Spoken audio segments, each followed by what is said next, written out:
5 British men are among a group of 10 people arrested by Cambodian police for allegedly producing pornographic pictures. Police released photos that they claim are to blame, but one of the groups says that none of the people in the photos are among those arrested. If convicted, they could face up to a year in jail. Well, let's discuss more with Lloyd Figgins, a travel risk expert and author of Looking for Lemons, a travel survival guide. It appears that these people, this group of travellers, were at a party and were dancing, and some of the posers were considered lewd by the Cambodian authorities. Should they have been aware of this? I think most certainly they should have had an awareness as to what is acceptable behaviour in Cambodia. And let's not forget that Cambodia is a predominantly Buddhist country. And within that, they are quite a refined society. And the sort of acts that we've seen in these images, whether or not they are the correct images, is not really in keeping with the culture of a place like Cambodia. So I think they should have been a lot more aware and sensitive to the culture that they were actually travelling to and actually visiting. But if they were at a party inside a private villa, does that still hold, really? Yeah, I think the problem is what we've got here is it's against the law in Cambodia to make images that might be construed as pornographic, whether or not that is still images or whether or not that's video. So even if they're doing it within a private villa, they're still going to fall foul of the law. And this has been a problem in Cambodia, where the authorities have been trying to crack down on this as part of their sex trafficking crimes that they're trying to get a hold of as well. So I think it's part of a bigger picture that these people unfortunately have fallen foul of. How much should you find out about the laws of a country you're travelling to before you go?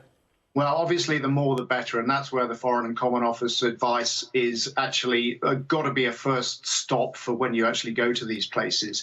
On the Foreign Office advice website, you can find out all about cultural considerations, security considerations, and so on. And this really needs to be a first stop. But, you know, a lot of the guidebooks also have, pages on this about what you should do, what is acceptable behaviour and what is not acceptable behaviour. So research before you go has got to be something that you're really taking seriously. I mean, do you think we're all becoming a little bit more blasé about travelling these days? Remember, back in the midst of time when I went backpacking, you got your guidebook and you pored over it for weeks before you went away to find out about the countries you were going to. These days, people are much more likely just to suddenly see an offer and hop on a plane, aren't they?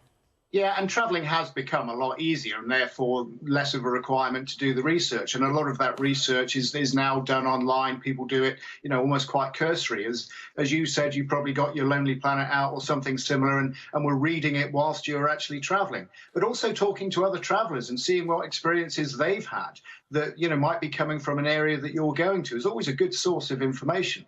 But falling foul of something like this is never going to be a good position to be in, particularly when you find yourself incarcerated, because the FCO are then limited what they can actually do. So prevention is much better than cure. What should you do? What would your advice be if you were to be arrested in a foreign country for doing something? What is the best course of action? Well, first of all, you do need to get hold of somebody from your consulate or embassy and notify them that you have been arrested. Now, there's certain things that the FCO can do and there's certain things that they can't do if you are arrested. They can't pay for your legal fees, but they can point you in the direction of English-speaking lawyers who might be able to help you. They can notify your family so that they can put something in place. But they're not going to be able to pay for things and they're certainly not going to be able to get you out of jail. Yeah. Lloyd Figgins, good to talk to you. Thanks very much. My pleasure.